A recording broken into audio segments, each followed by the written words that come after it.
Filamu inaanza kwa kuonyesha wanandoa ambao walionekana kuwa na nia mbaya, kwa sababu leo wanandoa hao walikuwa na mpango wa kuvamia duka la vyakula na walijiandaa vyema kwa ajili ya tukio hilo. Hata hivyo, baada ya kulizunguka duka lote, bado hawakuridhika kabisa, kwa sababu waliona boksi lililokuwa nyuma ya meza ya mhudumu wa duka. Mwanamke aitwaye Jody akaanza kusisitiza kwamba boksi hilo lifunguliwe, lakini mhudumu wa duka akawaonya kwamba humo kwenye boksi hakuna kitu walichotaka, hivyo basi wasilifungue. Lakini tamaa ikawashinda. Walipolifungua tu, risasi ikapigwa. Kisha tukajikuta kwenye msitu ambapo tunaona msichana mmoja akiwa na hofu. Pia alikuwa akizunguka teke yake akiteseka kwa njaa. Hakuonekana kuwa na yeyote karibu pamoja naye. Haikujulikana nini kilimtokea huko nyuma hadi akajikuta katika hali hiyo. Wakati huo huo akaona kibanda cha mbao mbele yake. Akaingia haraka ndani yake na humo akapata mfuko uliojaa chakula. Akaanza kula mara moja kwa sababu ya njaa kali aliyokuwa nayo. Lakini ghafla akasikia sauti ya kutisha nje. Mtu mmoja alikuwa anakuja. Kwa hofu, msichana yule alijificha chini ya kitanda. Mtu huyo aliyeingia alikuwa na shoka mkononi mwake. Hatukuweza kumwona sura yake. Alichukua mfuko wake wa chakula na akaondoka kimya kimya. Msichana aliyekuwa amejificha alikaa kimya sana.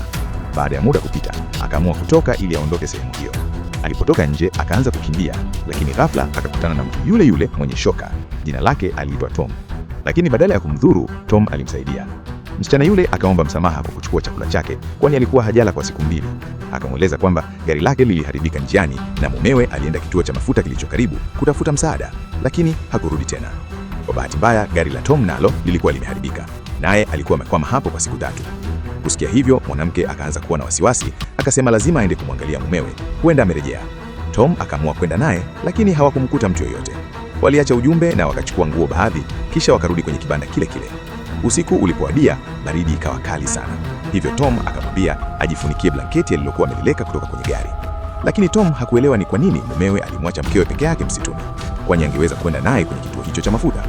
Msichana akamweleza Tom kwamba yeye ni mjamzito, hivyo huenda ndiyo maana mumewe alimwacha. Tom akamwambia alale kitandani, yeye atalala chini. Kabla ya kulala, Tom alimletea maji ya kunywa aliyochota kwenye ziwa lililokuwa karibu.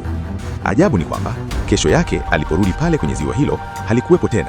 Wote wakabaki wamechanganyikiwa na maswali mengi, lakini wakalala. Usiku huo mwanamke yule aitwaye Samantha akaota ndoto mbaya na akaamka mapema, lakini hakumwona Tom popote. Alipotoka nje akamkuta msichana mwenye nywele nyeupe akiwa amezirai. Akamchukua mara moja na akamuingiza ndani ya kibanda chao. Wakati huo Tom alikuwa akichukua mafuta kutoka kwenye gari yake ili kuyaweka kwenye gari lingine kwa matumaini ya kuondoka eneo lile. Yule msichana mwenye nywele nyeupe inafahamika kuwa ni Jody, yule mwanamke aliyevamia duka la vyakula mwanzoni mwa filamu. Lakini alifikaje pale? Jody alipomwona mwanamke mjamzito alidhani mahali pale ni kwake, lakini akaelezewa kila kitu. Hata hivyo hakumwamini na akaondoka kwa hasira. Tom alipokuwa anarudi na mafuta, ghafla risasi 2 zikapigwa. Kwa woga akayadondosha mafuta. Akaita kuuliza kama kuna mtu, lakini hakukuwa na jibu lolote. Akaamua kurudi kibandani. Ndani alimkuta msichana asiyemjua ambaye alikuwa Jody. Jody akamwambia kuwa aligombana na mpenzi wake, naye akamwacha pale msituni. Sasa Jody anataka kurudi nyumbani. Tom akamruhusu akae pale, lakini asaidie kazi za pale kwenye makazi yao. Siku iliyofuata walizungumza vizuri na wakaanza kuwa marafiki. Lakini Tom alianza kugundua jambo la ajabu. Kila alipojaribu kutembea mbali kutoka pale, alijikuta anarudi karibu na kibanda chao. Nikana kwamba hawawezi kutoka hapo. Akawaambia, hapa sio mahali salama, tunapaswa kuondoka. Kisha akauliza, lakini kwanza nataka kujua, nyinyi mlipokuwa mnakuja hapa, mlipanga kwenda wapi? Na hapa ni wapi hasa? Samantha akasema mumewe alisema hapa ni New Hampshire. Jody akasema hapana, hapa ni Dakota. Tom naye akasema alikuwa kwenye njia ya Los Angeles. Wote wakagundua kwamba kuna kitu kisicho cha kawaida hapa. Tom akaamua kwamba kesho asubuhi wataondoka mbali iwezekanavyo ili wapate msaada au njia ya kutoroka. Usiku huo, Jody na Tom wote wakaota ndoto ya kutisha wakichomwa sindano. Mwanamke mjamzito naye akaota ndoto kama hiyo akiumwa kwa maumivu. Asubuhi ilipofika, wakaanza safari yao wakiwa na mizigo yao. Wakati wa kutembea, Samantha alianza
Tom akampiga yule Mjerumani kisha akamfunga kamba kama alivyowafunga wao hapo mwanzo. Kisha Samantha akasema kuwa picha iliyokuwa kwenye mkufu wa yule Mjerumani ilikuwa ni picha ya mama yake. Tom hakutaka kukubali hilo, lakini Jody akasema kuwa mwanamke kwenye picha ile alikuwa ni bibi yake. Tom akabaki kushangaa. Hapo ndipo jina la yule mtu asiyejulikana linapofahamika. Samantha akaeleza kuwa huyo alikuwa baba yake mzazi. Na si hilo tu. Samantha alipomuuliza Jody tarehe yake ya kuzaliwa, Jody akasema 3 Juni 1964. Hiyo ndiyo siku ambayo mama yake Jody alifariki dunia alipokuwa akimzaa mtoto wake. Na mtoto huyo hakuwa mtu mwingine bali Jody mwenyewe. Sasa mshtuko ukatanda zaidi kwenye nyumba zima. Kila mtu akachanganyikiwa. Samantha akagundua kuwa mume wake aliuawa vitani, alitoka nje akilia. Lakini bado kulikuwa na siri nyingine. Tom akamwambia Jody kuwa mama yake alikuwa mwizi. Jody akakataa kuamini hilo, akisema mama yake hakuwa na mkufu kama huo. Lakini Tom akasema mama yake alikuwa na mkufu huo huo, ila ulikuwa nyumbani kwake. Akaeleza kuwa mama yake alikuwa mwizi aliyekuwa kiima pamoja na mume wake Kevin katika vituo vya mafuta na maduka ya vyakula. Lakini siku moja Jody alimuua mume wake mwenyewe, na kwa kosa hilo lilipelekea Jody kunyongwa. Huo ulikuwa ukweli mchungu ambao Jody hakuweza kuuvumilia, naye akatoka nje ya nyumba ile. Nje, Samantha aliyekuwa na huzuni alimuona binti yake Jody akimjia. Hisia sasa zilikuwa tofauti kabisa. Samantha alipogundua kuwa atakufa akijifungua binti yake, alipatwa na huzuni sana. Lakini alikuwa na furaha kwa sababu binti yake alikuwa hai na babu na bibi wangemlea baadaye. Hata hivyo, Jody akasema babu na bibi walikuwa wakimtesa sana na mara nyingi walimwacha akiwa na njaa, ndio maana aliondoka nyumbani akiwa mdogo. Baada ya kusikia hayo, Samantha akaanza kulia. Akarudi haraka ndani ya nyumba na kumweleza kila kitu baba yake, yule Mjerumani, kisha akaanza kumfungua. Lakini Tom akamzuia akisema anaweza kuwa hatari. Lakini hata hivyo, Samantha akaamini baba yake hawezi kumdhuru. Lakini mara tu alipomfungulia, alichukua bunduki yake na nguo zake. Akachukua vitu hivyo na kukimbia. Wakati huo huo, Samantha akakumbuka tena ile ndoto yake ya kutisha, ndoto ambayo alikufa akijifungua mtoto wake. Wakati huo, Adam, yani mume wake na Samantha, alikuwa vitani na gari ya wagonjwa ilifika nyumbani kwa kuchelewa. Tom naye akaeleza kuwa aliota ndoto kama hiyo pia, ambapo alimpiga risasi padre aliyekuwa akimnyanyasa, kisha baadaye akajipiga risasi mwenyewe. Mwishowe, zamu ikafika kwa Jody, naye akakumbuka siku ile ya kunyongwa. Yaani sasa wote watatu wakajua kuwa watakufa na pia wakajua ni kwa namna gani watakufa, lakini bado hawajafa. Hii ina maana kwamba wote watatu wanaweza kubadilisha maisha yao ya zamani. Kwa sababu hiyo, Tom akawapeleka mara moja hadi kwenye lile handaki la Kijerumani, kwa kuwa anaamini kuwa yote haya yalianza baada ya kifo cha baba yake Samantha. Kwa hiyo, jambo la kwanza wanapaswa kufanya ni kumzuia. Samantha akaeleza kuwa baba yake alifariki tarehe 14 Mei huko Poland katika shambulio la anga, na leo pia ilikuwa tarehe 14 Mei na mahali walipokuwa wamesimama palikuwa ni Poland. Hii ina maana kuwa walikuwa na nafasi. Tom akatumia akili yake na kusema kwamba kama baba yake Samantha hatokufa, basi Samantha hatokufa kwa sababu baba yake angekuwa nyumbani, na wakati Samantha anapokuwa kwenye uchungu wa kujifungua, angeweza kumpeleka hospitalini kwa wakati.